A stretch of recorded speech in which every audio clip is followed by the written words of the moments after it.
Good evening. There's been some sort of plot to sabotage the fact that no one has to sit and watch breaks on this channel, whether you've subscribed or whether you haven't.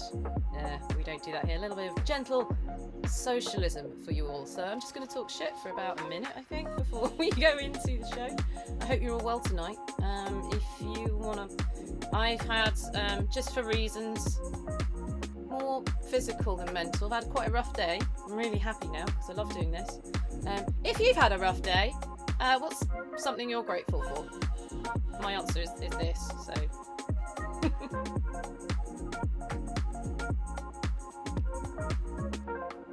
Shout out to all the truckers out there.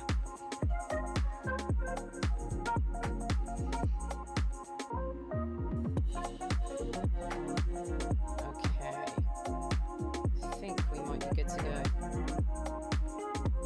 Grateful for food. I am grateful for food too. Someone's going to Japan in 3 months. Dogs, cats, therapist, yes. Powerlifting. Of course. Wonderful. And the ad's over, everyone. Should we start? Should we get on with it? Sweet treats. We are ready. Let's do it. Let's abruptly change the music because this channel is very unprofessional. And let's start with our main tune if we can. Oh, the jankiness tonight. Here we go. Alright, lovelies. There we go. Ads are over. We have to sit through that nonsense. You probably didn't need it anyway, whatever it was. A bit of gratitude to start tonight's broadcast. It's lovely to read. Yeah, it's all good here. I've got the most amazing guest for us tonight, Alex Earle. We'll get to know him in a bit. But for now it's time to introduce the show, because it takes collaboration, it takes friendship, it takes maybe unionization, let's be honest. It takes a village. Hello everyone, I'm here. We have a subscriber already. Don't subscribe, you don't have to do that. We don't have to do adverts or anything. I'll do the speech. I do it every week, but we have new people in. Yeah, on becoming Twitch affiliate, we've got a Raiders. Hello. Chaos, bring it on. Yeah, I'm becoming Twitch affiliate. I demonetize as much as Jeff would let me. Thank you, Mike and Mackenzie Shepherd. Yeah, with your Raiders there, all three of you, brilliant. Everyone's welcome here. Subs are of course gratefully received. They will go into making some of the hardware on this channel a bit better. But as an actor, I already feel like enough of a commodity. I'm also in a really privileged position at the moment because I've got things like Streamily and Cons and Cameo when I can get around to it again. And I'm okay, so I don't want that. It's also a lot of hard work. Like Twitch get 50% and then tax in whatever country you're in gets their money. I was going to originally do a charity split of 50%, but maths, they would have got 15%. 15. Whereas this way, they will get 50%, so that's good. I don't know why this the QR code is up on the top right. Different setup. When we're doing games, it's down there somewhere. So I hope you're all well tonight. So yeah, there we go. So if you are crazy enough to subscribe, because I only do this once a week for a couple of hours, you get some extra emotes, but everyone gets a break. No one has to sit through ad breaks here, despite Twitch trying to undermine us tonight. Let's have a look. If you do feel compelled to throw money at me, because I know it's a Twitch thing, it's a culture thing, please do it for the charity up here. Instead, this is our last week with Mind. You've been so very generous. We're almost at 5,000 English pounds, British pounds, UK pounds, GBP, all of those things. Anyway, really wonderful, unexpected, surprised. Folks from Mind have been in touch because I think they just saw a bunch of money dropped in via the Tiltify account overnight, and they're just as shocked and surprised and delighted as I am. Just to say as well that Mind are a UK, not even UK, sorry, they're an English and Welsh charity. That's a very specific part of the UK. So if you're in anywhere else in the world and you'd rather give locally, please do. As we go into the interview, we won't be having little interstitials popping up and everything, so I won't be able to say thank you for the subs and donations, but we do have some like rolling credits in breaks and in at the very end of this stream. So yeah, this is the very last one. I promise next week this time next week, hopefully. Whatever we do, whether it's a stream or another interview, it will be for a US-based charity, because the vast, vast, vast majority of you are in the States.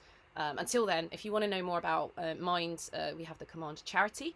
So you have so like a campaign page, and you can also see people's lovely, lovely messages on there as well for the whole campaign. And if you know what you're giving to, there's the donate button. If you're on Twitch desktop, there's a pop out on the about page, and then if all else fails, there's a QR code, and all that should work. Otherwise, ask a mod, and they'll be able to help you. What else do I need to talk about? I'm doing well this week. I know I ramble on at the beginning. So we have incredible, wonderful mods. They have banhammers. Behave yourselves. They're allowed to wield them at will. Behave. You do, but it's worth saying. And they'll be taking questions over the break. So the first half of this evening is we'll chat with the guest. Hopefully you'll have some questions based on what we've talked about, and then we'll answer those together after a break for everyone. Sound good? Are we good to go? I'm good. I'm just going to go. All right. So it is my great pleasure to introduce to you Alex Earle. Alex and I go back a few years, and we met at various games conventions and meetups, and Alex isn't from London, so we don't meet up regularly, and it's just always a pleasure to see him. It just makes my heart sing. So anyway, I've simped enough. Alex Earle is a video game producer who's been working in the games industry for 8 years now, starting as a volunteer at gaming expos like Insomnia Gaming Festival and EGX. He networked and collaborated with a range of indie developers and publishers across the world, which helped forge his path through to his current role as producer at Radical Forge. Welcome, Alex. Hopefully this window it's loading. Can you speak for me? Just make sure that people can hear you. Hello, greetings. Hello, people. Hello, chat. Hello, Sam. Hi. Let's hope, because we did the very first one. Everyone's like, no, Johnny's on mute. We can hear. Excellent. How are you tonight, my friend? I'm very well, thank you very much. How are you doing yourself? I'm very envious of all these keyboards you have. Gotta love the electronic synths behind me. It's fun. It's a fun little hobby. 10 out of 10. As well as all the Nintendo memorabilia, but we talked about that before. Indeed. Let me have a little look here, because I've gone. We like to start with a bit of biography here, and you've had quite an eclectic start. I think Kirsty Gilmore did as Kirsty Gilmore and you both have music degrees, which is interesting. Indeed, yeah. And then I've got an English degree before I became an actor. Yeah, we'll sort of end up here. Was it very purposeful to get into games, or is it something you sort of found yourself getting into? Honestly, it was a weird kind of mix that, I think for me from a young age, as long as I'm doing something creative or being creative, I never really cared what it is. So be it theater stuff, and I always loved messing around and building things with tech stuff. When I was a kid, the Nintendo Wii absolutely baffled me that you could move a remote and you could do stuff on a screen. So I remember taking it apart to figure out how it worked, and then hooking it to my PC and making little programs with it. So I've always loved video games and tech, but I've never thought of it as a career. But I did a degree in music. I did a music technology degree at Staffs University. Shout out to Staffs if anyone knows what that is. I lived with a bunch. About two of us. Thank you. Yeah, we do. We do. But I lived with a bunch of just fantastic people that were all video games, they're doing game design or computer games programming, just a bunch of absolutely lovely nerds I live with.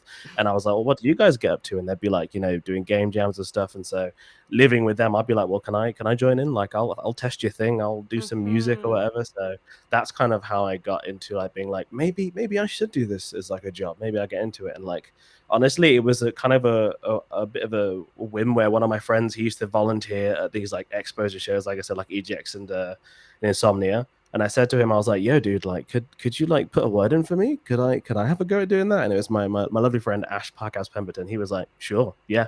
And that was my first opportunity getting in, and then did that and volunteered at stuff like Insomnia, EGX, EGX Resd. Rooster Teeth used to do a show in the UK and ended up presenting an entire hour stage show at that, which was a complete random Alex, you did theater once. Do you want to present a thing? And I was like, why not? I'll have a go. And it was really fun to do. And so just opportunities like that, kind of just barreling and meeting new people. That's what made me realize that I want to do games. And then that's what kind of led me toward being in games marketing and then production. Yeah, I feel like you're well equipped in a way to be in production because you have so many strings to your bow. I'll just quickly sort of go through it. I've been on LinkedIn. I'll be, it's stuff you can put out there. Done the research. So you got your music degree, then sound tech, so theatre experience, right? Is that Yeah, Birmingham yeah. Rep? So we're all over Birmingham in the Birmingham Rep, the Crescent Theatre, like lots of different like touring shows. Like literally, my last job before I fully moved into games was I used to work with a fantastic company called Lung Theatre, where I was their technical production like touring manager on one of their shows called Trojan Horse.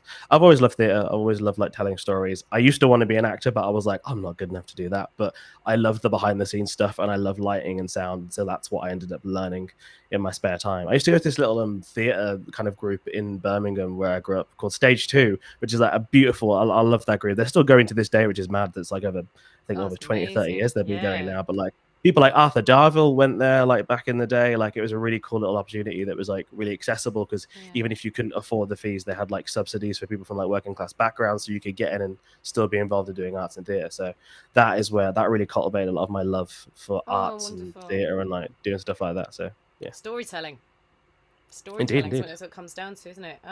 Yeah, you've been a social media and digital content producer, a brand ambassador for Nintendo, which is like, it just sounds idyllic. I think that's how that was such a fun role. I think that's the first time we met. Yeah, like if you ever been to a show, I think it was either Res or EGX, one of those ones. But yeah, I would be the guy that'd be like, game, I'm pretty sure. At least that's when it was coming out, and you were guarding it because there was a massive queue. Guarding multiple Nintendo games. And then like my favorite one was doing Ring Fit Adventure. We were like, I got to be a professional gym instructor for a whole week, and like getting people to do all these challenges and stuff, and like how many ring pumps can you do in a minute and stuff. I love doing it. It was such a great group of people. The staff room, which was the team I used to work with, was so lovely to work with, and yeah, it was nice just representing Team Red, and like you get to bring joy to people. Like how gassed people were to be like, I can play Smash, I can play Mario Party, and I'm like, yes, it is my job to make sure you can play Smash. No, so every time I've been to like the big the games conventions, like Nintendo stands, have just been so much fun. And there's normally like some sort of cosplay going on as well. The only time I cosplayed as Dark Link, and I think I confused people. I remember. I like that was a good cosplay because the little hood, you were just like, I mean, I need it. Black hair hood, and then going up to like regular Links and trying to start a fight. They were so confused. It was great. I loved the chaos of it. Yeah, you're then like a community manager, which makes total sense. Running social media channels. That was my first like that was a wild one to me. Because stuff in the theatre, I'd done like marketing and digital stuff for like social media before in theatre, but that was for like a theatre festival, so it was a bit more like contained in that like, well, the festival's at this time and I do the little build up, and it was more of a set pattern I was used to. But doing it for a multiplayer VR game was really quite different. And it was such odd timing because like I joined that team to work on Space Team VR.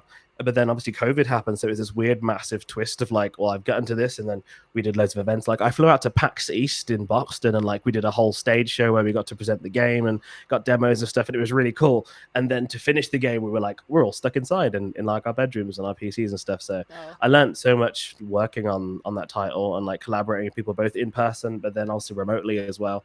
And like, yeah, I had a lot of fun doing that. Like it was definitely a wild time to have a job based on being around online, because obviously you can remember 2020 online, like a massive resurgence of like BLM stuff, and like activism on Twitter was like a very like politically charged space. Being online and trying to fit your job around that and also safeguard your own mental health was like a whole thing. But like, yeah, I'm glad for the experience, and like it helped me realize that like maybe I don't specifically love marketing, but I love making games, because I had to test the game a lot. When we went down into lockdown, I ended up being QA for a large part of it, of like sitting in my living room testing this game on like 5 different VR headsets.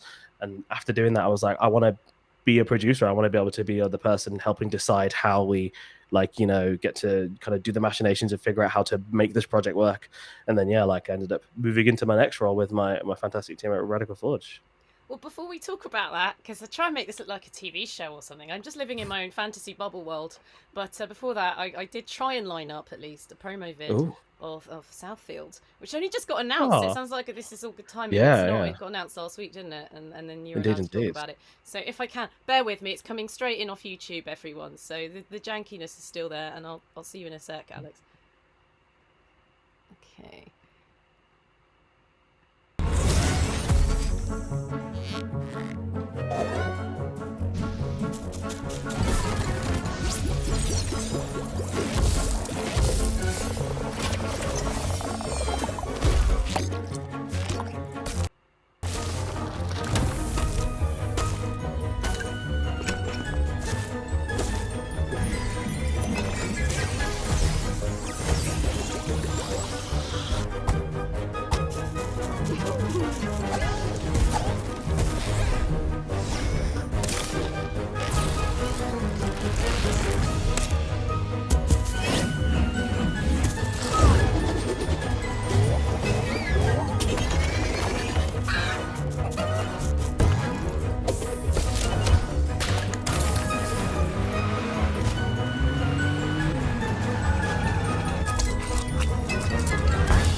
Awesome, awesome.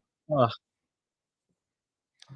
ah, it's honestly it's been a pleasure to work on, like, it's a mad because like, I've been Rad Forge since, like, 2020, and, like, the idea for this game has been around for so long, and it's just been so cool to be like, watch us, like, refine it and pitch it, and then finally get it signed, and then be able to work on it, and then last week, finally, be able to announce it.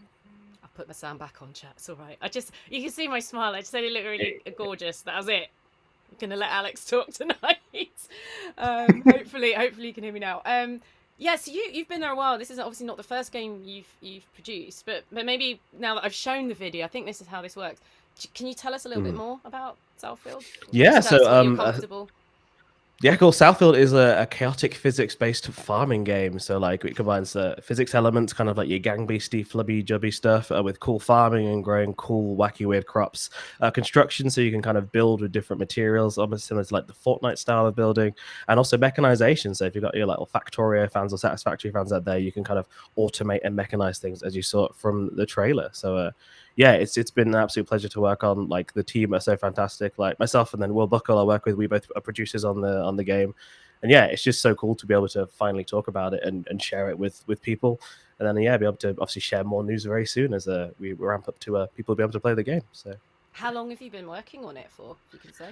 I joined the project last year in February. As before that, I'd been working on a VR game called Gunjam VR, which I was working on for the year and a bit before that. So when I wrapped production working on that, I moved over and joined the team. And yeah, it's been really fun. I really like it.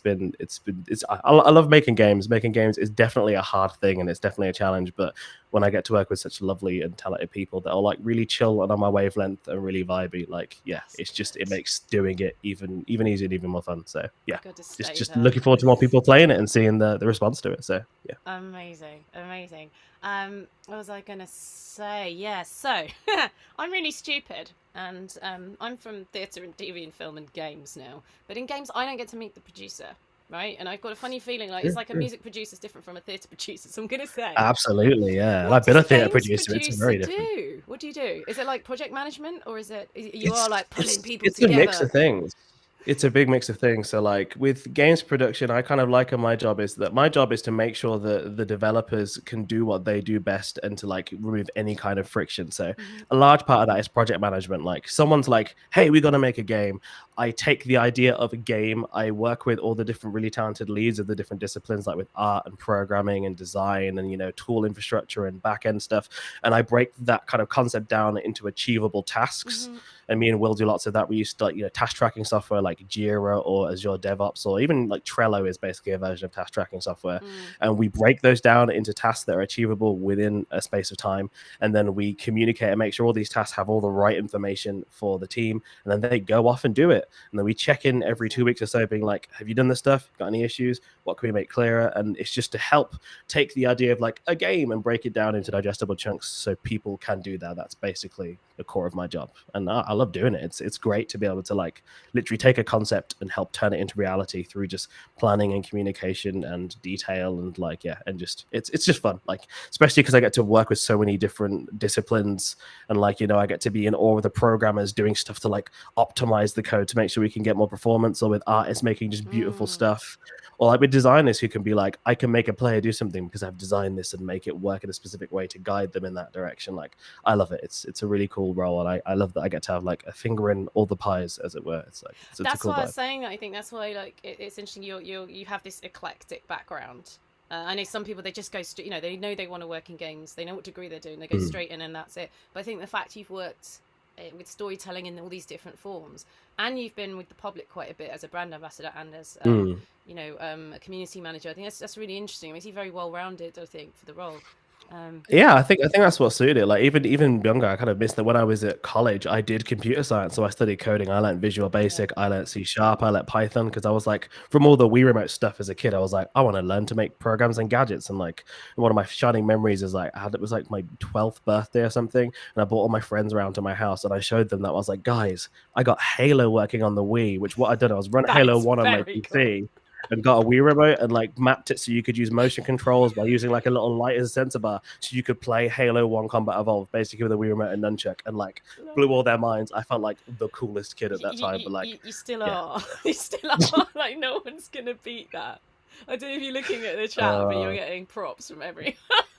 I love doing stuff like that. So it's that kind of tinkering and figuring out why stuff works and how stuff works. Yeah. I think that's what really led me towards wanting to be a producer, because it's just getting to understand more about like the creative process. Like it's why I love this series. Like even before you even asked me to come on it, I love watching it. It was lovely, like meeting and also meeting digitally through your podcast, all the different people, and like learning about how they got to what they're doing and how they look at creativity and how they approach things. It's just interesting to learn. Like I love that stuff. So. That's a great. That's great segue into my next question, because you do public speaking, you do talk about your role. Is that part of the Yorkshire Games Fest, or is this separate? Yeah. So Yorkshire Games Festival, I love those guys. So back when I did Space Team VR, we got an opportunity to demo it at this lovely thing called Yorkshire Games Festival that was based around the Science and Media Museum in Bradford. That's where it's like kind of based from. And yeah, we got to go back there in 2020 and demo our game, which was so valuable to me, because like it sounds silly. We'd made this VR game. It was a cool game where you push buttons on a spaceship and shout stuff out. It was based on the phone game called Space Team. It's a really fun game. It's free on iOS and Android. Check it out. The guy who made it is lovely. And yeah, we brought it to this museum in this kind of event, and we were like, wow, we've just realized that like kids can't play this. So we built this little spaceship, and we'd modeled everything for the height of adults. So when a kid puts on a VR headset and they're in it, they're like, Mom, I can't see anything. And I'm like, we forgot short people exist. So just be able to have that like live like feedback. Kind of response, yeah, was so useful. And then as well as doing those kind of demos and stuff, they do like a day of talks. So loads of different people, like Mike Bithell spoke there, we had William Pewsden talks there, like, you know, loads of different people from developers and artists and like voice actors and such. They just come in and do talks. And I love that like the core audience of the festival is like basically college kids, like kids that are around 16 to 18-ish, about to go off to university and figure out what they want to do. It's just really great that they have access to like just such cool industry veterans and the different people at different roles, and just get to hear an honest kind of perspective on what is games, what you can expect, what kind of you're looking for in a job, and give advice. So I love being part of it. What kind of roles are available, right? Because exactly, that's the problem is that, you know, people like the actors, maybe devs, I suppose, composers work across all things, but yeah, we get like put on the pedestal, and then there's just tons of people that you just don't know about, and you don't like. I saw you know, Shay Thompson used to do a live chat thing called Level Up Link Up in London, and 1 week she had a lawyer on who is a lawyer for esports, because esports is going to need lawyers, and it was just as simple as that. It's like, if you're a lawyer and you're thinking, well, I can only cover, no, like every role you can think of, we need them in games. Like you can work absolutely in games. Like there's so many like crucial roles in games that don't, as you say, get the limelight that like maybe an actor or like a programmer would. And like that's something I realized, and that's why I loved working with Yorkshire Games Festival. So I originally started off, I just attended as a casual person, and then I wanted to come back because it was so cool. And then I did a speech there, I did a talk there last year about production, which for me I was like, well, my job's not the most glitzy and glamorous, but I wanted to talk about what I do. And it genuinely baffled me that so many kids were like, I had no idea that you could do that. Like I didn't know that was an option. And it was really like affirming to be like, oh, like I wasn't boring people, because you know when you're up on stage and you got your PowerPoint, you're just talking as crowd. I've never done that. So I do panels. I talk in 3 sentences, you get a bit more, and I go like, yeah, what they just said, it's fine, and then I move the mic down. That's what I do. That's what I'm terrified. Public speak as me, terrifying.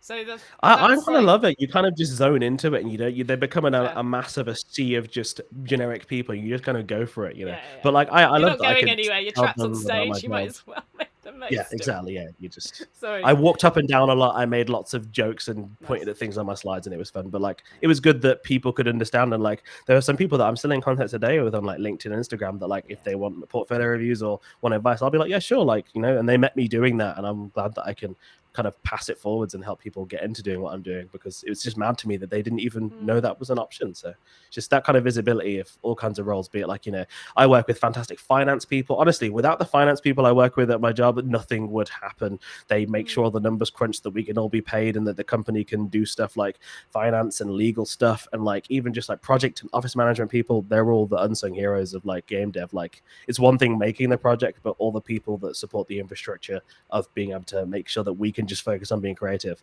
are just as valuable, just as cool. And I want more opportunities for people like that to be able to talk on things like this or Yorkshire Games Festival and whatnot. So it's great because there's so much, as ever in the UK, there's so much focus on London. It's really great for Yorkshire to begin. I think the games industry generally is a bit more distributed than other screen industries like film and TV anyway. And like, I think we've all got connections to BAFTA Games in some aspects, and I know they come up there. They do the Young Game Design, is that right? Young Game Designers Awards. Yeah. Everything like that, and they're what 16 to 18. It's something like that, isn't it? Yeah, 16 to 18, or big grade. So there's a push on that as well, but it's BAFTA Guru as well, which is it sounds like the same sort of audience as you have at the Yorkshire Games Festival. So we are trying, and I know a few people I know this week were at universities talking to people again about the options. There's so many things you can do. It just happens to be in this other industry, So anyway, right, that's really cool. You've been talking about advocating for other people. Who advocates for you, or have you got a story to share where someone honestly did you a good turn?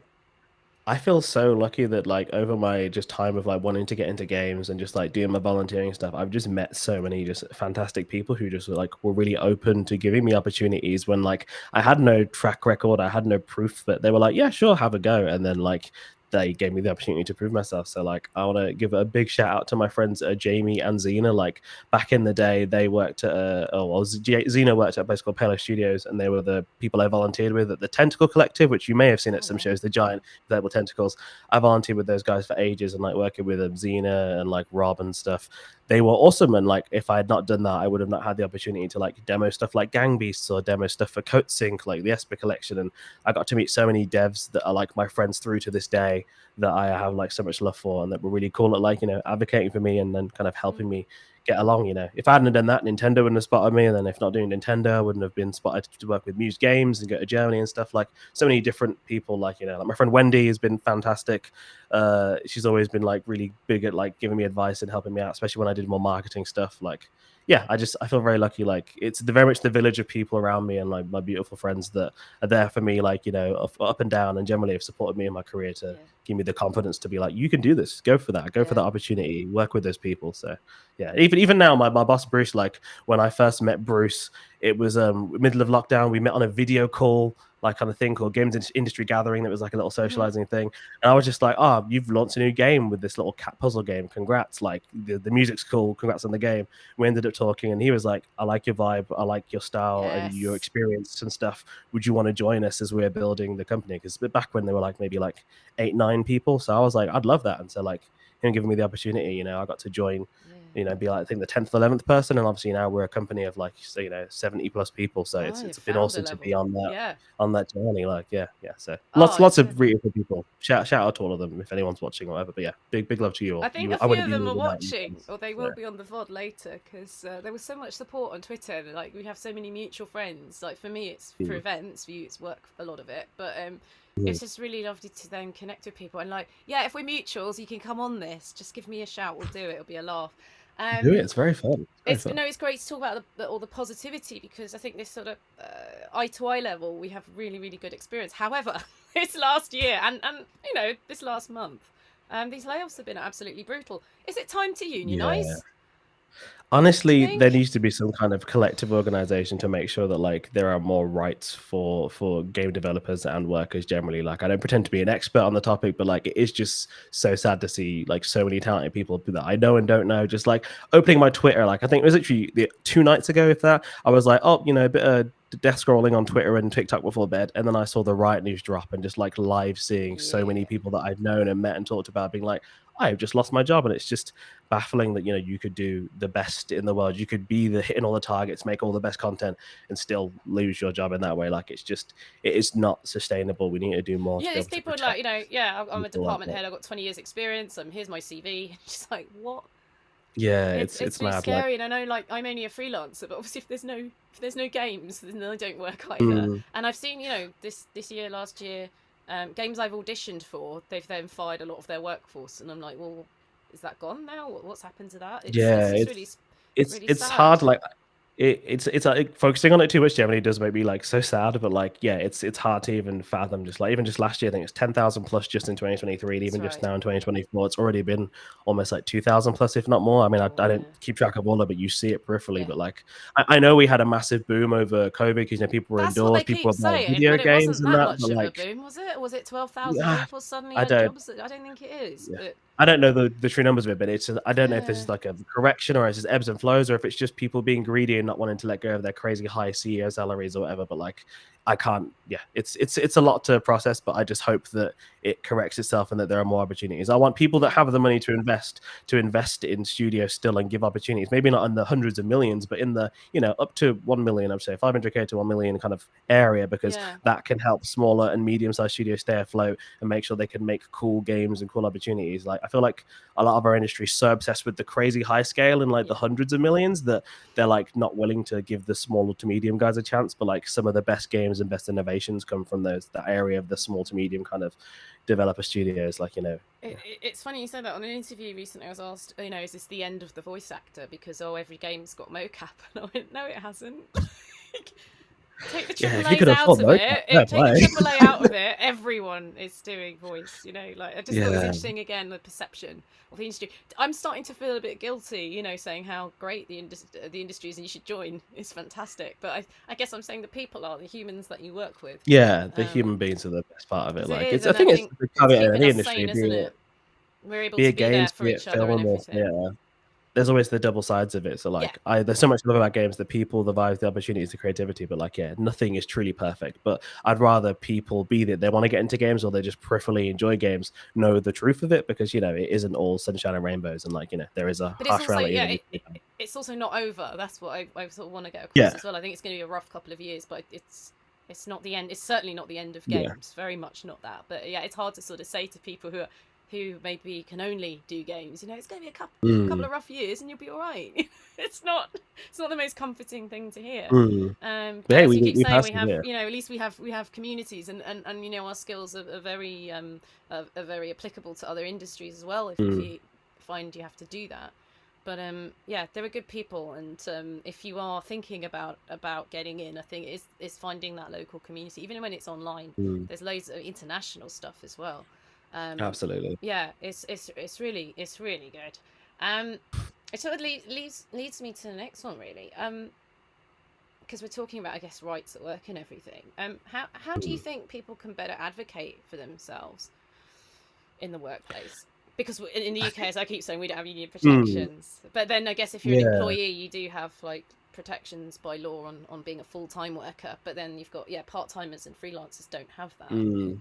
I think it's just doing your research, like knowing what your rights are, like on obviously in the UK on a government level, like knowing what you're entitled to as an employee, like obviously being open, and that like most workplaces, like every place that I've worked at, especially my workplace, have a decent HR department and people that want to give opportunities for you to feel empowered to talk about like how things are run or transparency. Like one of the things I love the most about where I work now is like I was always petrified of big contracts when I first joined my Mm-hmm. job, but like That's literally the day that that's a I theatre joined, kid, isn't it? You're like, the I want to literal, walk yeah, out. yeah, exactly. Don't want to sign my soul away. But literally, the first day I came, the CEO and the CFO of our company sat down with me on a long call. And any point I pointed out, they explained it to me in like layman's terms, so I knew exactly what I was agreeing to. And I was like, "That's fantastic. I'd That's really never good. had that level of transparency." And so, like, there is a way to do it differently. Like from working at Radforge, I know it. From working in some of the indie startups in like theater and arts and stuff, I know there's a way of doing it. And that you should want to empower people to like know where they stand, know what their rights are, know that like what they're willing to contribute as an employee, and not overstep that line and expect them to do crazy hours or like unreasonable work quality. Like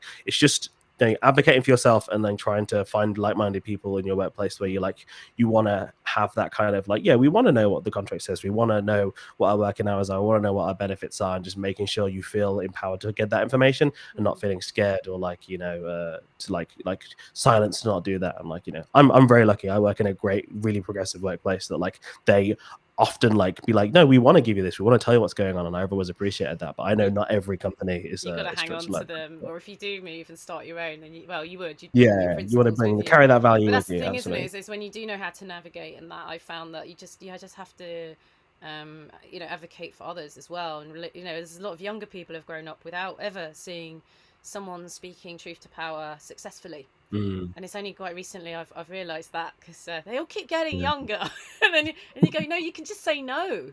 Just say no. In fact, if all of you say no, you don't have to join a union. Just all of you say no to the bad thing, and then they do actually want you to work. For me, it's like at the end of the day, like I from coming from a theatre archery background, I think in a weird way I was very lucky in that like some of the worst like overworking and I guess for want of a better term crunch I did when I was in theatre and doing TV stuff, like I was being paid literally nothing. I was doing crazy hours that were like not healthy, especially when I was a technician.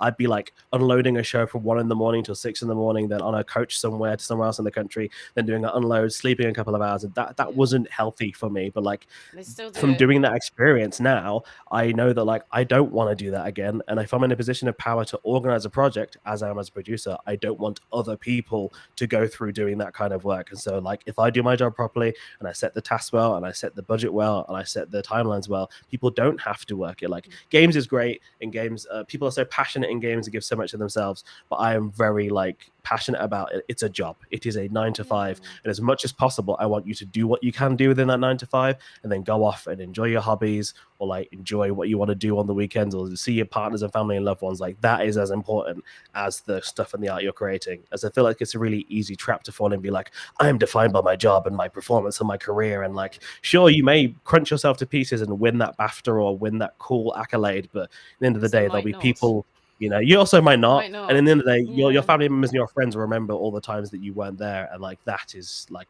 you know, memories and having a good community and having good memories is like really important. Writing on your tombstone, they worked really hard. Yeah, like they did 60 hours a week. Yeah. No one's gonna be like, Alex, he worked on Minecraft Dungeons on my tombstone. No one will care. No one will care. Unless you want that written on there, you know, like you might. I was not. No, gosh, no. Like... No, that's fair. That's fair enough. Have you had a chance to read the Yuki report? I've not read it this year. Every other year I read through the report and the census because obviously data is interesting, you know, but I've not managed to read the one from this year. I imagine there's probably not much change, especially in the demographics department. Spoilers. But it's always fun to see a single % change here and there and be like, oh, we're 1%. I mean, I'd say what's say for it, but what I'd say is that it surveys full-time employees, which is not the entirety of the games industry. So it'd be nice to see something a little bit broader in future. And but it's hideously bad for ethnic minority representation in the UK as compared to what it actually looks like. And even then, like I have a lot of friends that work at large studios that like they don't even know it's there. So I'm sure the census gets sent out to everyone, but whether it's disseminated to every corner of the studio, people to know to fill it out, then like, you know, and of course you have the choice to not fill it out, which exactly, it's completely optional. We're not forcing anyone, but the data is useful because like, especially for making change on like a industry-wide level, that data is useful to be like, hey, people that can make this change or can fund this, like, look, this is a good thing to change. But often if there's no data, people are less willing to want to invest or you know, charge these kind of changes. So it comes down to perception. Sometimes perception is money, right? That's it. It's where you're hitting. 100%. I hope chat have been really engaging. I hope you haven't depressed you too much. But we are talking about how lovely everyone is as well. People without the money giving or taking away power is lovely. Funnily enough. Actually, no, I've got one more. I think before we move on and start asking for questions to come in, because I've worked in tech, and I mean, like, it's the same technology, but I got paid more, and I wasn't. My day ended at 5 o'clock. You know, to 9 to 5. Now there was no art involved in it, and I wonder if it's where art meets money.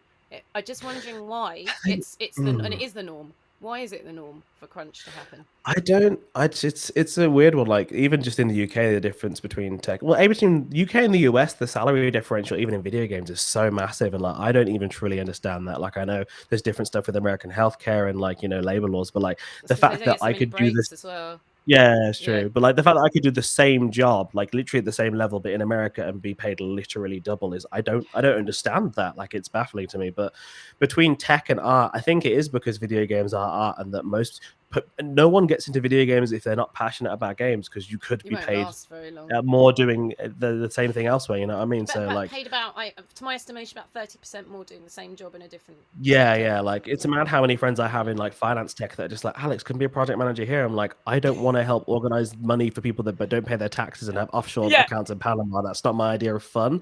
I want to make cool games about a guy blobby rolling around and farming things. Like that's what I want to do. And so I think it is that. You've done it, Seth. I have indeed. indeed. I have a good commute. But no, I think it is that differential, that because people love art, like most arts-based careers, at least in the UK from my knowledge, like the pay is less because the passion is like, I don't want to say exploited, but the passion is what brings you there. Therefore, you'll do it for less because you care about the message and the opportunity. Whereas in like tech, it's more like, it's more totalitarian, and therefore they're like, you'll probably be doing things that morally aren't okay, so we'll pay you more so you don't think about it. Yeah, I did think about it. I had a really miserable time. It's the most money I've ever made in my life, and like my mental health just took such a nosedive because it wasn't only just meaningless, but it was harmful as well sometimes. Even if it's just that we were charging a company a lot of money as consultants, that felt quite harmful. But the gaslighting, they wanted me to work for the Home Office. Sorry, Americans, I'm going to try not to go into too much. Just think of ICE, basically. Just really nasty way of screwing people. And it was, they wanted to make an app for all the people screwed over by Brexit, right? Europeans who've lived in the UK, never had the whole like settled status thing that they ruined. And that's what they wanted to do. And I said, why? It's miserable. Why would you think I'd want to work with that? I'm not a civil servant. I do have opinions on this, and I think it's really harmful. And they said, but you're helping people get kicked out of the UK. Like what? And I just thought, if you really believe that, and this guy talking to me, his wife was from the EU, so she's been through it, and yet he thought it was a good thing. And I just thought, no amount of money is gonna make that okay. And they didn't understand it. If it was alcohol or gambling or something, they would have understood it. But like just morality, they didn't sort of. I guess in some spaces like that, it's easier for them to just only focus on the surface level of it, and they're just like, oh, but this is the system that's correcting things, and so that people can stay or go, and they just don't look beyond that. They just look at the boilerplate, and that is all they see. Whereas like we look at it and see the insidious nature behind it, and obviously all the policies and legislations and the motives behind certain people wanting to vote for systems that do like that. But a lot of people are just like, no, it's just a computer thing for immigration. That's all it is. Just do it. I'm just following orders. When has that gone wrong? Literally, I mean, that's what they're saying to you. I mean, the amount of things we talk about ethics in tech, which is only ever talked about outside of offices, right, at meetups. And they would go, you're the person making the code, and you're on a lot of money. You're not going to lose your job if you say no, thank you very much. I'm not putting dark patterns into this to guide people to false information. There's a lot of pharmaceutical companies. You do a quiz on the website, and then you find out, no, you really need the drug that's got really horrible side effects. And someone programmed that, and there's sort of famous story in those circles about he had a really bad time realizing what he birthed into the world.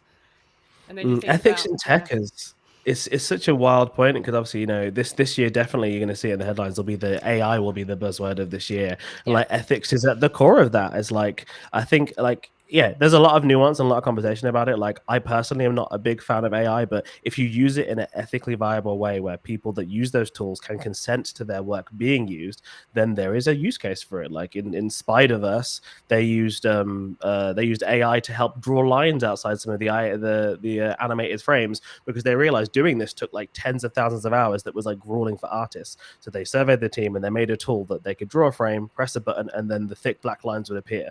No one's work has been stolen. No one's job is lost there. Everyone consented to what's being done. So even though I'd still feel weird about it, I can understand that more. But if you're just stealing people's stuff, I was going to say, if it comes from the devs, if it's a request from the artist, can you make my life easier, please? Rather than that is a good tool. Progress equals replacing us, but not giving us universal basic income. So what had been done had been plunged into poverty instead, which I didn't think was the point of all this technology. Correct me if I'm wrong. Yeah, when it's stealing stuff, when it's art and things that are taken without consent, that is horrible, and that's the part that I wish we could fight against. When I hope the laws catch up to like protect artists and protect creatives, so you can't steal art and voices and stuff, because it's horrible. I know about it. I haven't worked with it. It's not my speciality in any way, but I'm aware of it. And you train it on historical data. So if you've got artworks you've put in, you have taken someone else's work. Yep. So the first question is to ask is, where did you get your data from? Absolutely. Have you got the licenses to use it? That's the first question, and then people go very quiet, don't they, on that? But ethics in tech is a whole thing. Like, I remember one of my friends when I first moved up here, like I met him in a bar to chat, and he felt terrible because like he'd basically started a new job where he was like, I work for a company that does spreadsheets, and we basically move data in spreadsheets.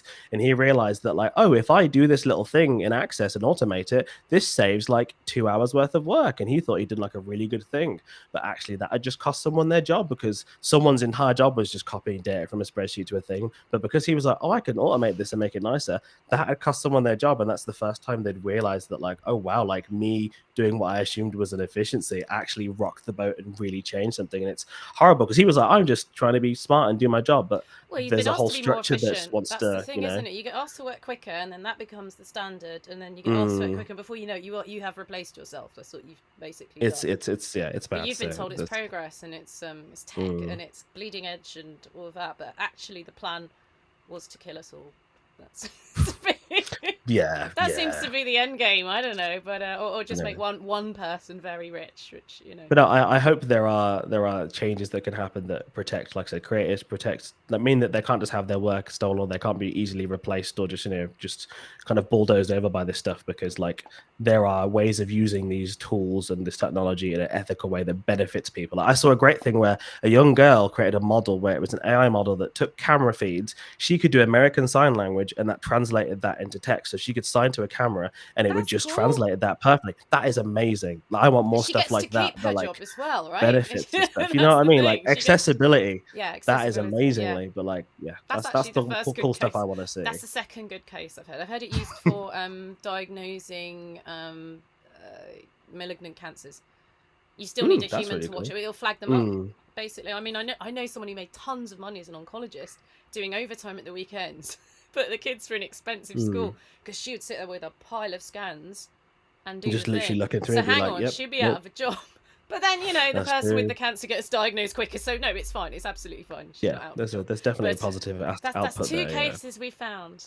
So viewers, if there's a third, let us know. There's some really interesting commentary in there. There's one that stuck out to me. Someone said, I've sadly learned that if you find some way to automate some part of your job, never ever tell anyone. Yeah, that's true. I've done that.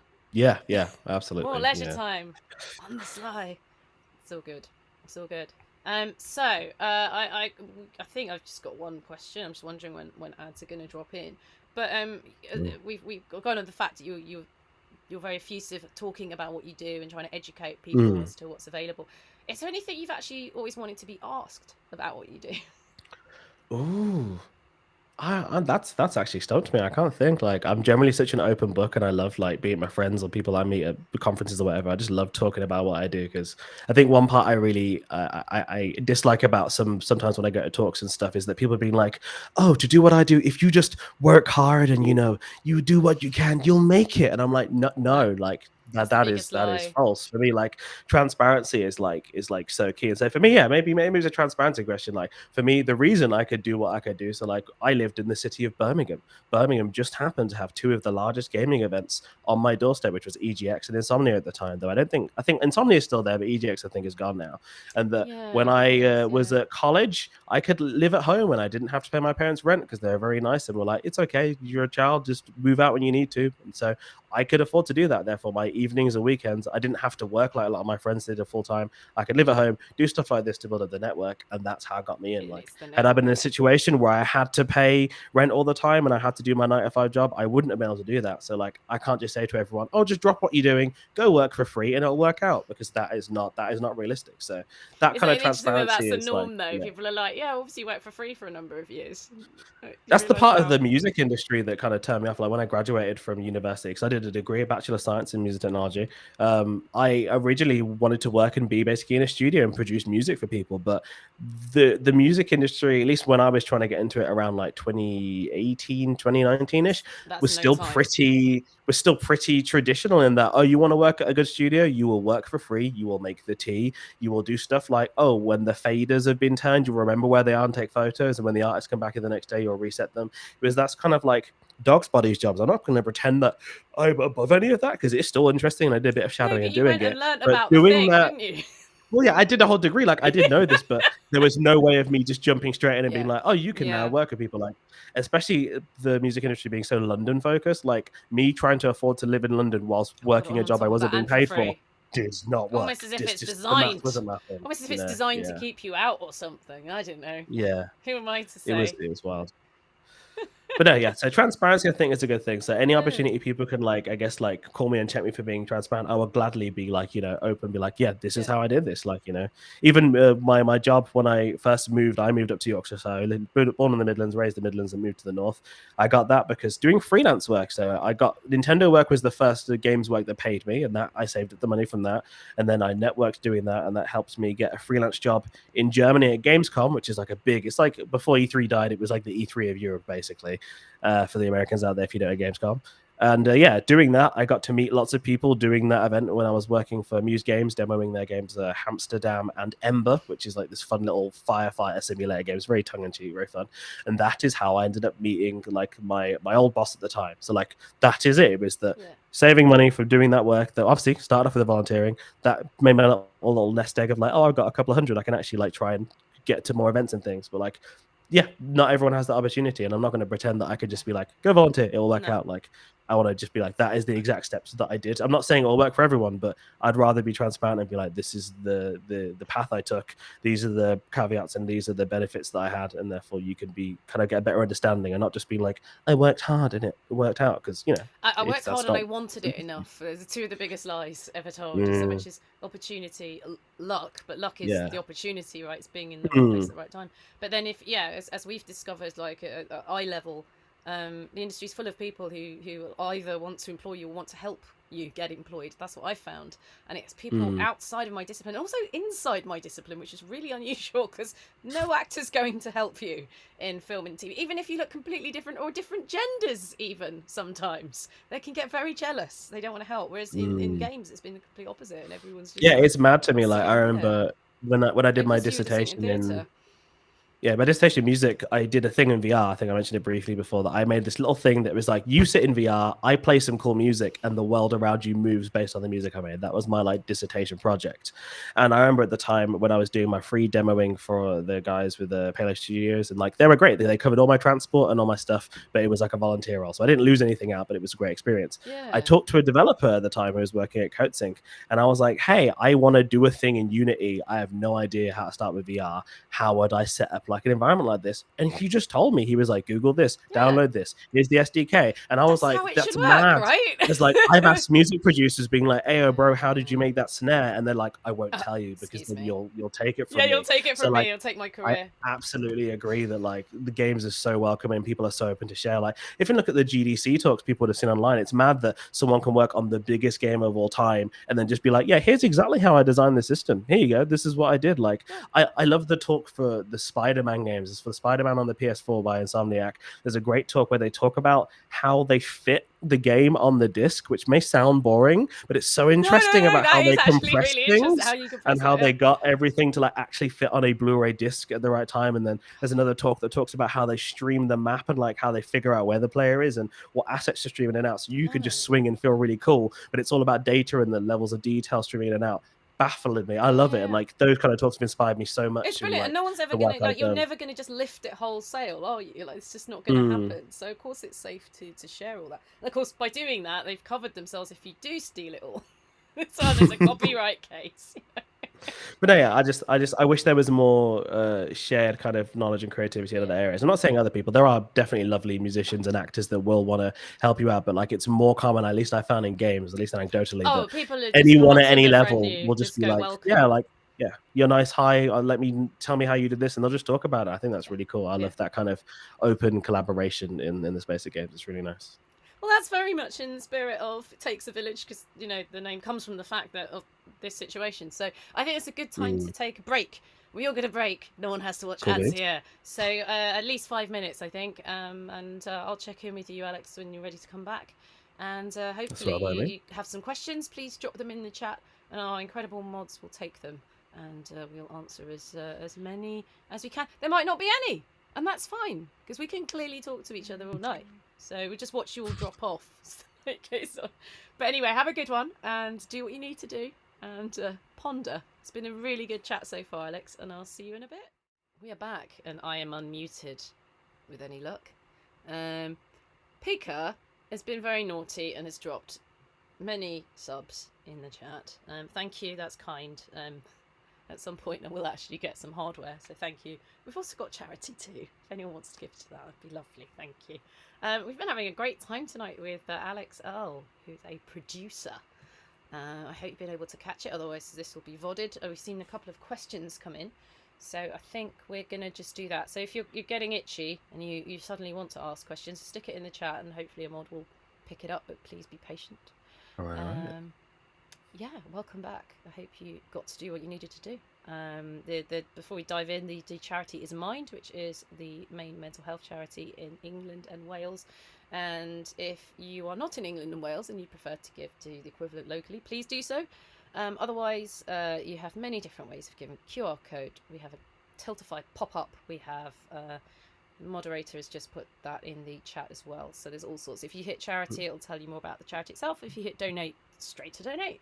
That's it. That's really it. And it's just blown me away what the charity donations have been, because they aren't massive numbers. It's a good community, and appreciate everyone that's been able to give something. So thank you very much for that. We are back. Hello. Questions, yes. So, wait, do you want to pick them? Do you want me to pick them? You can pick them. Just fire them at me and I'll answer away the best I can. All right. So, Winter of Nine says, how has the industry been responding to trans folks? It seems historically game companies are full of awful folks. I mean, we didn't help that, did we? When we said at least that's what I've heard from trans folks in the video game workforce right now. And the other part of it is any places you'd recommend working for that are legit more progressive. Well, I cannot even begin to speak for any trans folks. I am not trans. I am a cis dude. But at least in the anecdotes of like the places I've worked with a lot of like really cool trans people. Like generally it's going by the UK census in the UK, there are actually more trans people in the games in the UK, or at least openly on that census trans people, than there are people of color in the games industry. So nearly every place that I've worked at, I've worked with someone who's trans, and like definitely there's other companies have different companies treated differently, but like everywhere that I've worked at has always been really progressive, really opening. And like I've worked with people that have actively gone through a transition whilst being at the workplace, and like me as their producer, I've done my best to make it like, I'll change your pronouns, I'll change your email address, I'll change your name, I'll do whatever I can to make you feel comfortable. If you get any kind of issues, let me know and I'll make sure that like know that we don't stand for people being transphobic or stuff like that. So at least in circles that I control, I've always made sure that it can be as a welcoming and progressive place as possible. But I can't speak for individual trans people because I'm not trans, and I can't speak for every game studio really. So I guess it's just, there's lots of communities. I'm sure if you are like, queer or trans or, non-binary, there are communities, be it online or that, you can talk to other people and hopefully get a better idea of like, what's the studio like? Have you worked here? And that, I've had some friends that have worked for big studios that have had amazing and terrible experiences from the same studio. Like it very much depends on what your department is, be it, if you're in programming or you're in production or you're in design, they're all led by different people. And while you'd hope that the whole company has like a set perspective on how they want to treat and include people, it doesn't always get carried out consistently because, everyone's human, everyone's different. But at the best places, they are consistent and everyone is on the same vibe and wavelength, and they just want you to feel welcome and invited and safe in how you want to express yourself and how you want to work. Because at the end of the day, it's like, you being safe and comfy and your talent that you bring to the team is what they should care about and cultivate. So, in my opinion, the best game studios should be doing that.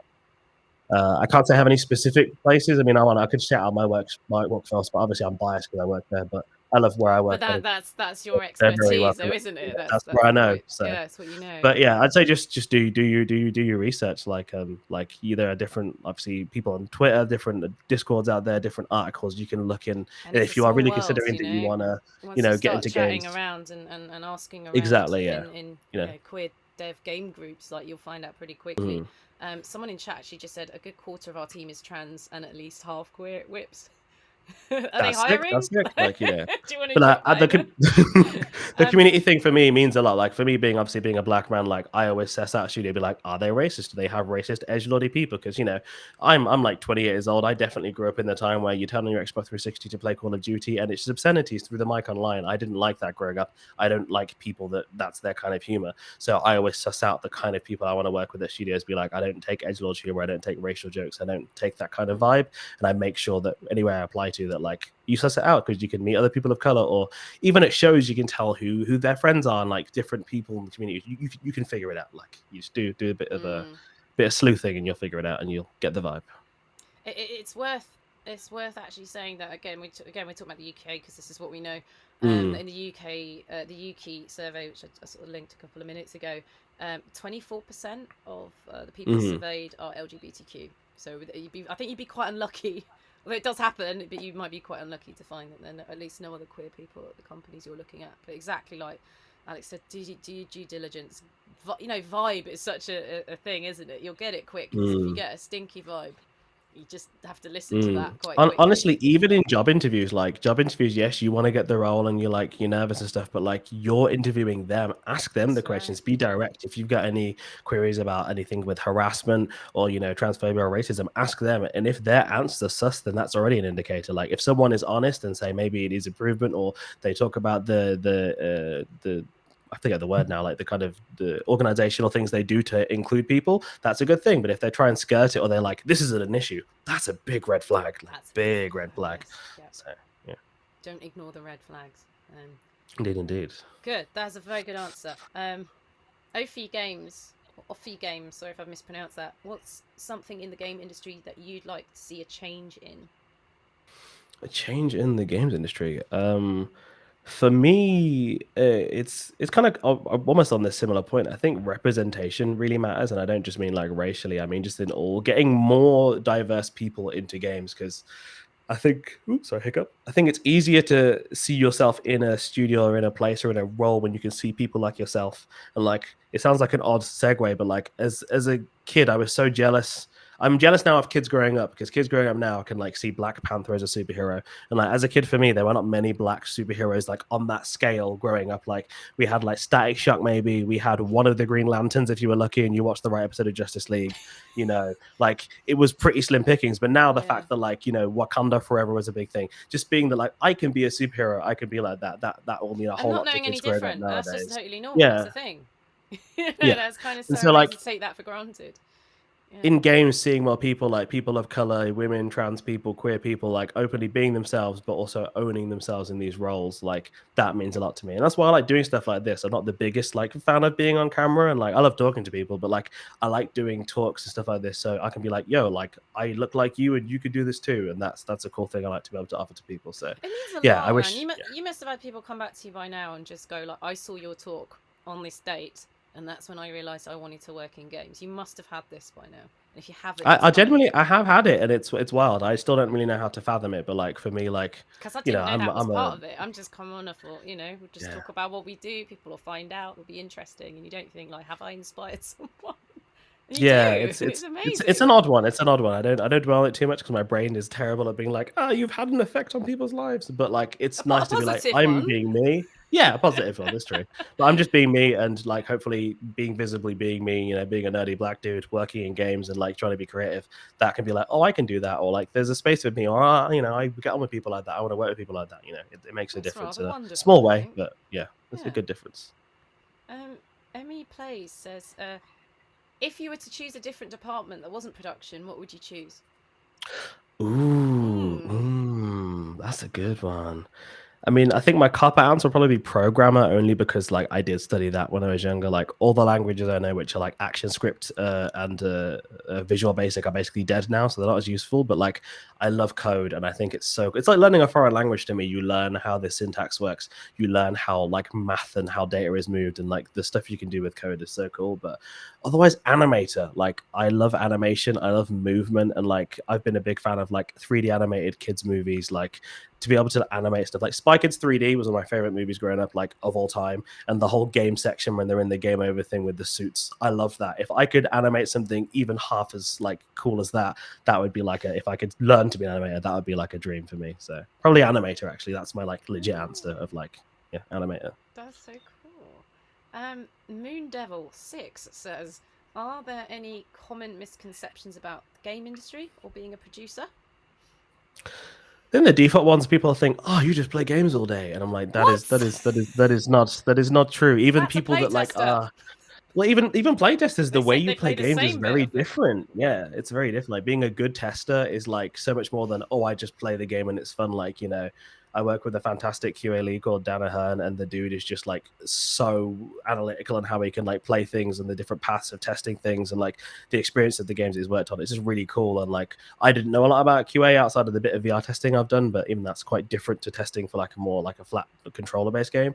It's just been really cool to like work alongside talented QA folks and like really be like, oh wow, there is ways that I can be a better developer to like insulate our designs and our levels, that they can't be broken by I'm going to run at this wall really fast, clip through the wall. I'm like, if I built the wall better, that probably wouldn't have happened, but I didn't. So you know, testers can do stuff like that. So yeah, common misconceptions. Like for me, I think it's the people often use the phrase like, oh, if you love what you do, you'll never work a day in your life. I think that is untrue. I think like it is still a job, and it will still take a lot from you, and like game dev definitely can be taxing. Like I'm so lucky that I love what I do, and I work with vibey people, and I feel safe in my job. But even, you know, you can still get stressed, you can still have a busy day, things can not work out, you can try and fix a bug or work on a feature and it will fail. Like it will still affect you as a person. But yeah, it's a job at the end of the day. As like well. you know, you know, it's not in our yeah, control. Sometimes you're just exactly, gonna have a bit of a rough time, and You sometimes gotta it's work joyous. together as a team. You gotta, you know, ride the highs together and ride the lows together. But I Very think, much yeah, so. it certainly happens to actors as well. Like they think it's all red carpets, or they think you just have fun all day. I hate learning lines. It's really hard. Haven't had to do that for a while. So it's pretty good. Fair. But yeah, it's interesting, isn't it? They're sort of seen as glamorous jobs, or because it's fun, and therefore like maybe poor conditions are okay, are tolerable because you're having fun. But the thing is, like at the end of the day, you got, you know, Maslow's principles of having a roof over your head, and if you're in the UK, heating bills and things Oh like gosh, that. don't even get me They're started like on the basic heating. thing. I mean, I pick up from what you said earlier. You know, if anyone's wanting to go into acting, particularly when they're seeing things like voice acting, in which there's a lot of misconceptions about like what sort of work we go into and what pays and what doesn't. I would say that's too narrow, basically, in the UK, if that's all you were going to do, in short. But yeah, it's just like the tough love, or the bitter pill to swallow is you need some money behind you. You need to Absolutely, yeah. You need to come into this from a place of comfort, because you're starting with nothing, and you're gonna, you know, hopefully, and it's with contacts and time, you're gonna build that up and you're gonna start to work. But for the first bit, it isn't about, you know, invest everything in the studio, buy all the expensive mics. That's not going to help you get the job. I've had situations where I can't work in my studio and they just go, oh, we've got a connection over here, come into town. So I didn't even need one in the first place, really. So, you know, there's all these, again, these misconceptions about, and that's because we do, we try and debunk, but the industry, I suppose, or whatever. I mean, you're too young, but I remember like when these big Hollywood when it was family blockbusters would come out, they would do all these sort of behind the scenes features, and you'd see the stuntman, and you'd see the props makers, and you would see, well, just behind the camera life. And I don't really see that footage anymore, and I never see it in games. And it doesn't mean like any sort of proprietary information, but it's a shame. Yeah. Go on, For television, one good example is like, it's for me, because I'm obviously 28. I grew up, Doctor Who is one of the biggest things in my life. I'm a massive Doctor Who nerd. And for me, Doctor Who Confidential, which was the behind the scenes television show that showed you how they made the props and what the actors do and the lighting and the boom stuff. And they've got a new version of it now with obviously the new series with obviously David Tennant's just finished again. And now it's Ncuti Gatwa being the Doctor. They have Doctor Who Unleashed, which is basically the new version of that. And it's specifically made to be like, oh, like each episode they will pick a role, like this one's the boom operator episode, this one's the best boy episode, and they will run through a person and follow them on the set. And I love that kind of transparency. And I know people older than me who got into the industry because they saw behind the scenes on films and realised that was a thing they could do. You know, that they're an artist, but they liked sculpting, and so then they end up making creatures or working for Jim Henson's workshop, but they wouldn't have known otherwise, you know, if they hadn't seen that. So I think that's really important. That's even before you get down to intersections, you know. It's just like just knowing the job exists before you see people like yourself in it. I think it's really important. Josephine Baird, friend of the show, of the It Is Complicated podcast, and games lecturer, and just all-round know-it-all, really, but friend, says, it sounds like you work hard at this. How do you proactively work to create a welcoming and positive environment as a producer? For me, it's just, at least in my experience, I try and be honest, I try and be fair, and I try and communicate well. But like, I know everyone is different. You know, we work with folks that are neurodivergent, and people are very particular in how they want things and stuff. And I try and be as accommodating as possible. They're like, we are here, we've got to get a job done, but if I can format the data, if I can, color code the ticket, if I can deliver info to you in a way that makes your life easier, I will endeavor to do so. A big part of my job is that I get to know my team. Like I don't try and be friends with everyone, because I think trying to be friends with everyone professionally is a fool's errand, but I try and be fair, I try and be nice and approachable. And if I can find something about you that helps you feel more comfortable or work better, then I try and remember that and do that in how I deliver my information. So that's the core of it for me. Like, be honest, like, you want to make sure that people have the right information, and that, sometimes there's, feedback or criticism, but I never want people to feel like, oh, I'm coming at them as a person. Like, any kind of criticism or any kind of feedback is to improve the project, and it helps everyone. It may feel personal, especially with games. People can get very, oh, I've done this, I feel attached to this, but it's not at you, it's at the project, Yeah, absolutely. It sounds like you're working from a place of empathy. Yeah, empathy. That's a great way to do it. Thank you. I need better words. Empathy. No, because you explain what that means. Because I would have gone, yes, I work from a place of empathy. Next question. You gave examples of what you actually do, because that's a better answer. But really, like, you're putting yourself in someone else's shoes, right? And you know what it's like to not be accommodated for and not be listened to. 100%. Like, I love that we live in a time where people can be far more open about their like neurodivergence if they have like ADHD or autism, because I hate that TikTok calls them life hacks, but like whatever it's called, if it helps you get things, achieve things, and like do better in life, then that's great. And I'm glad that we can be in a time where people can be honest and open about that, because when I was growing up, if you varied even slightly from how people expect you to think or work, especially in school, that was like punished out of you. Obviously, I didn't live in the time of beatings, I'm not that young, but like it was like, you get put in detention or told that you're underperforming or you're not in this. And like, I'm glad that we live in a time, especially in a workplace or especially in games, that we're more like accepting of people's neurodivergence and like different ways of handling information and data and time. And I like that. It's cool that I can be part of trying to make people feel more accommodated for in the workplace, because they're all talented and they just want to get things done the best, and it's not my fault or their fault that their brain just works in different wiggly lines sometimes. So sometimes it's an asset. That's all I'm going to say. Indeed, I can't remember what the Yuki statistic is, but it's actually the representation for neurodiverse folks is pretty high as well.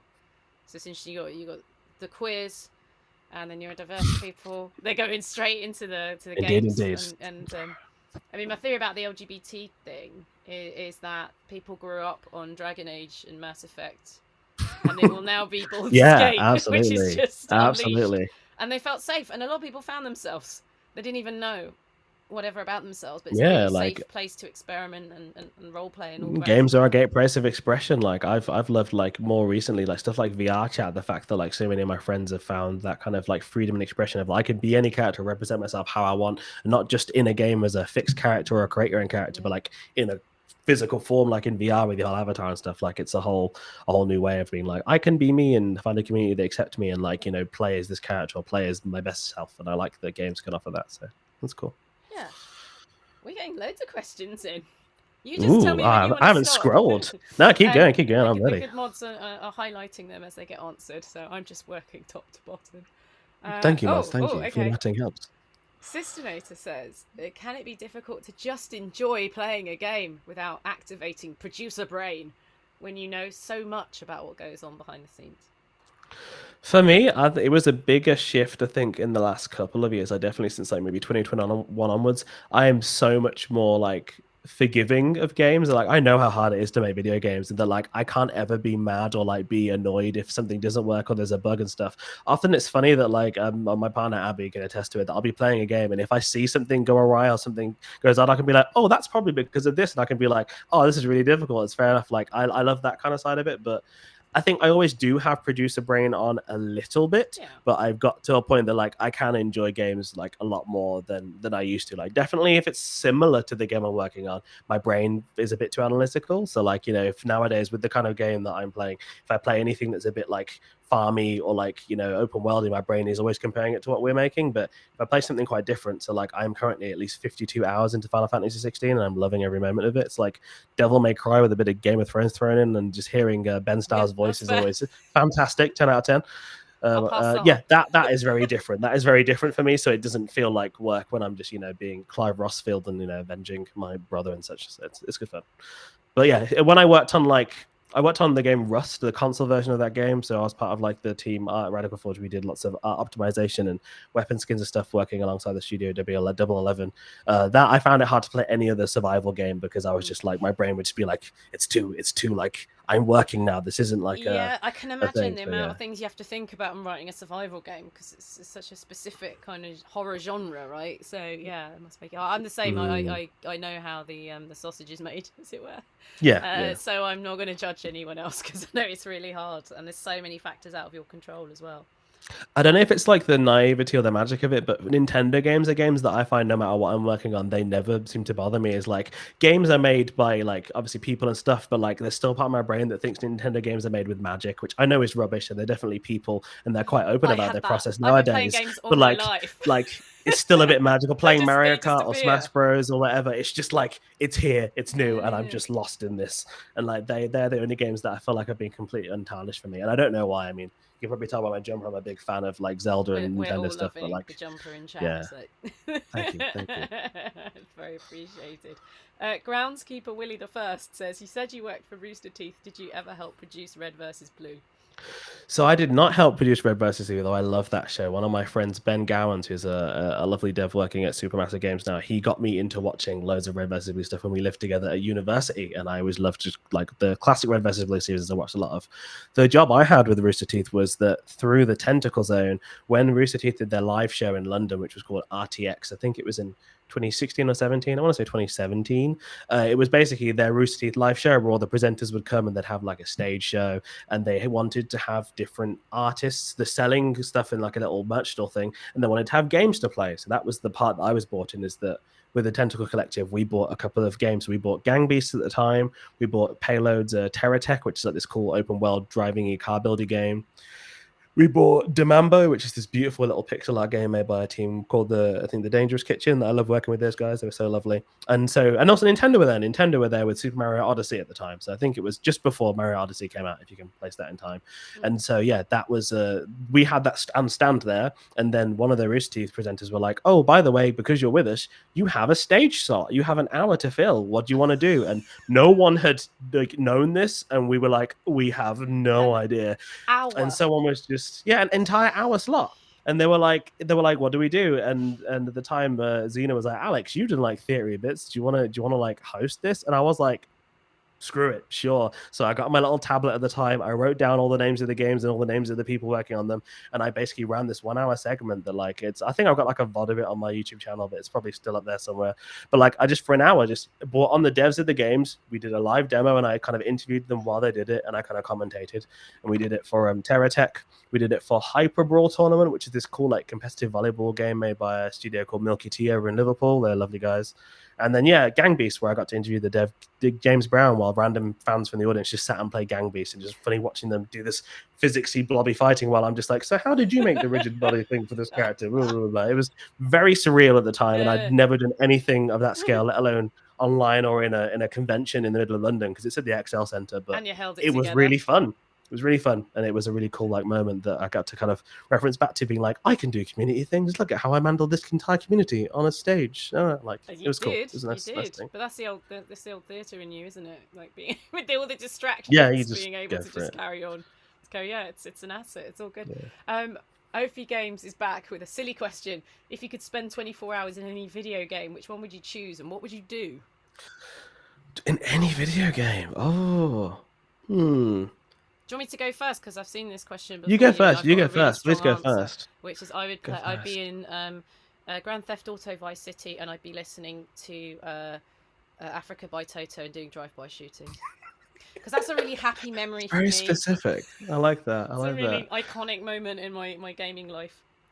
What about you? I think I'm gonna give a silly answer to the silly question. If I could spend any time, 24 hours on any video game, Lego Island, I think it would be great. I'd chill with the Brickster. I'd eat some pizza with pepperoni. I'd just chill on Lego Island for a whole day. I love Lego growing up, and it's still a big part of who I am now. So yeah, Lego Island, and also Lego Races as a kid. Like that is, to this day, my favorite racing game of all time is still Lego Races, and I still own the original dual case CD of it and play it all the time because it's just really fun. yeah, Lego Island, Lego Races, the whole early Lego game, which is great because I found out that my co-worker and also friend Des worked with Lego Media back in the day, which blew my mind. That like Des you were is working a on my childhood, like legend. what? Like Des Gale is a that was legend. If you awesome. haven't heard of him, I'm trying to try and get him on.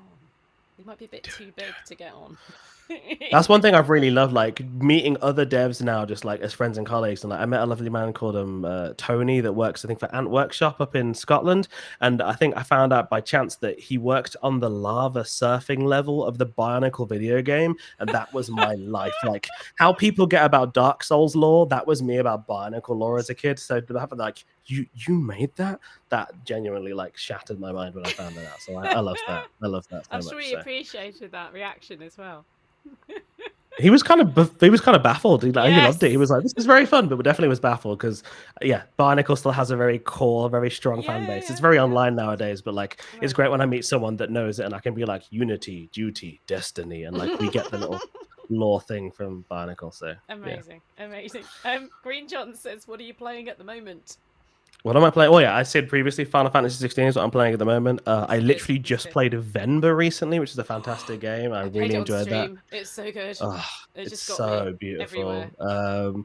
I'm halfway through the demo for the new Prince of Persia's game. I forget this the Lost Crown or something, or the brand new Prince of Persia that's like just came out, the kind of Metroidvania style one. I started the demo of that and I loved that so much. And I'm very lucky that where I live in Huddersfield, I have lots of just like quite close by friends that are really lovely. So I love to gather my friends and play local co-op games. And the one that I love the most recently is a game called Boomerang Foo, where you're a tiny little like vegetable or fruit or pastry, and you've got a boomerang, and the aim is for you to throw the boomerang and slice the other person.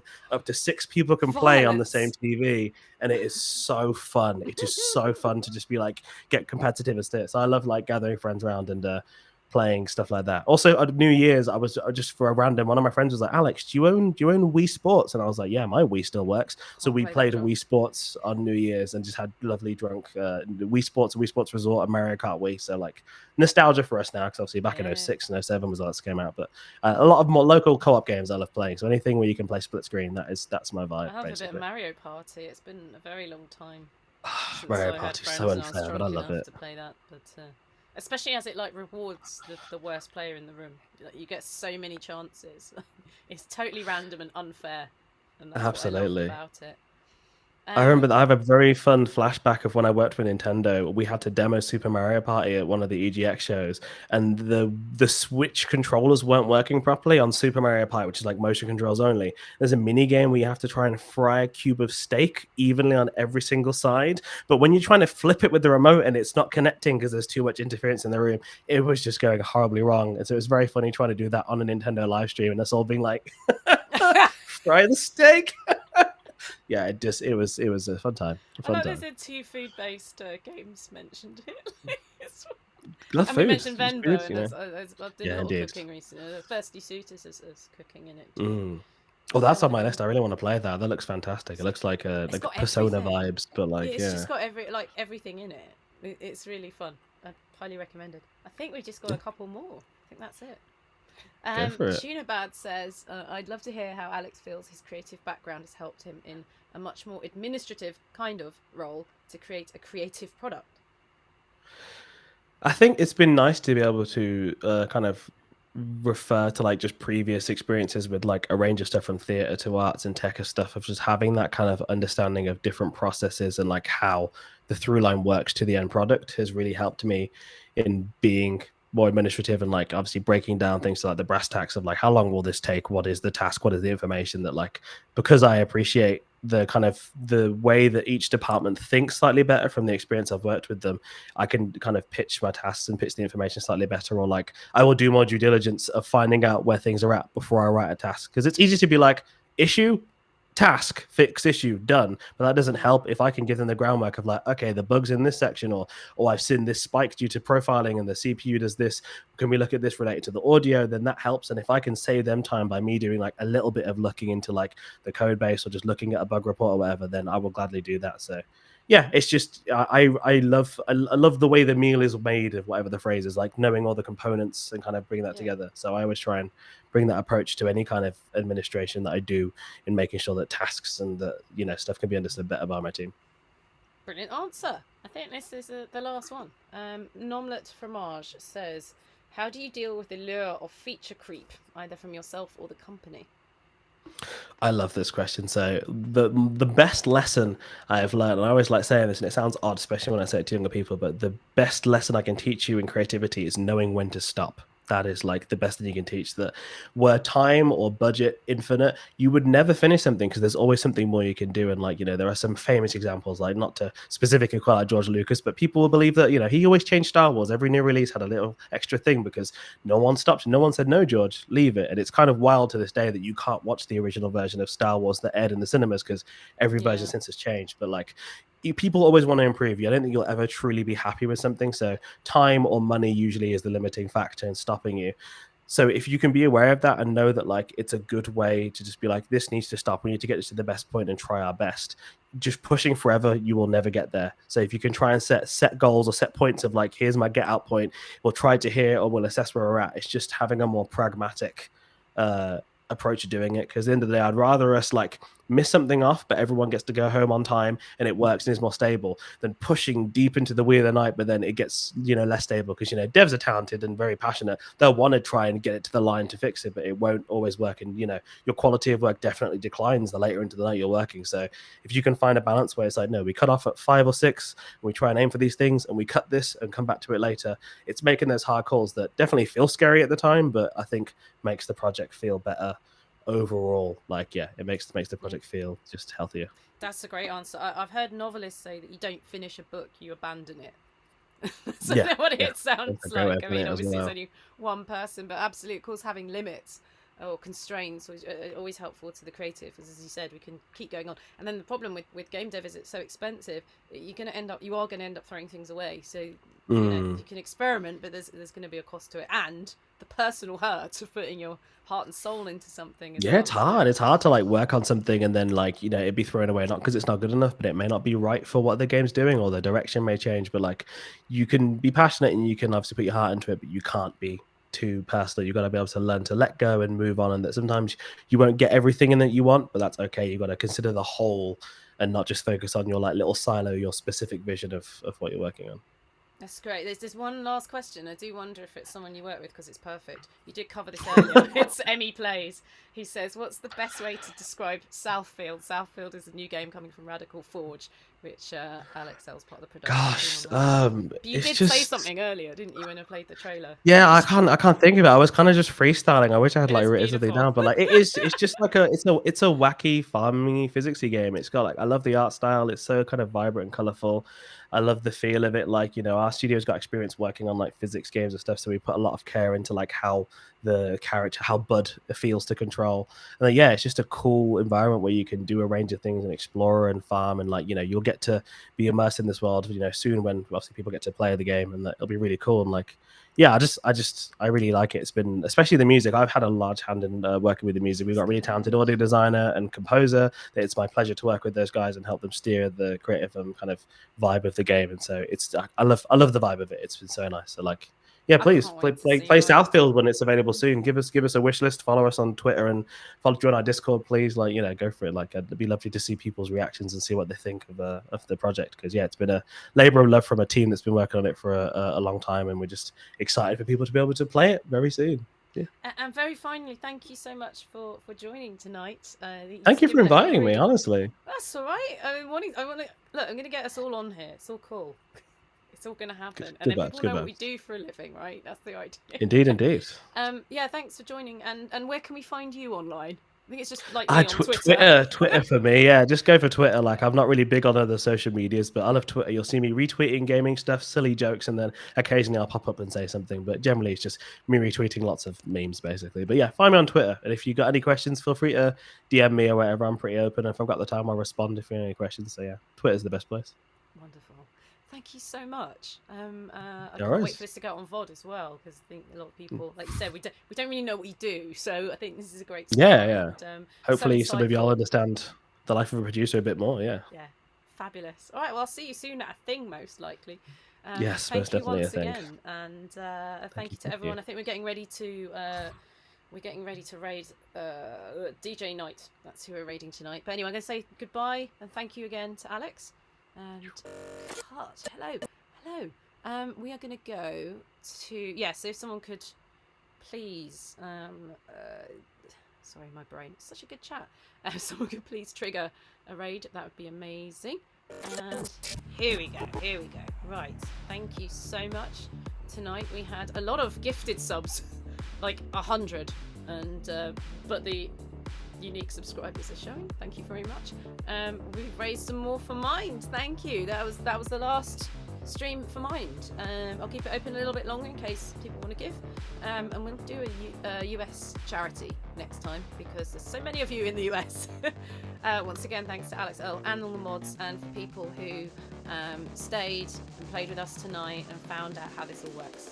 It takes a village.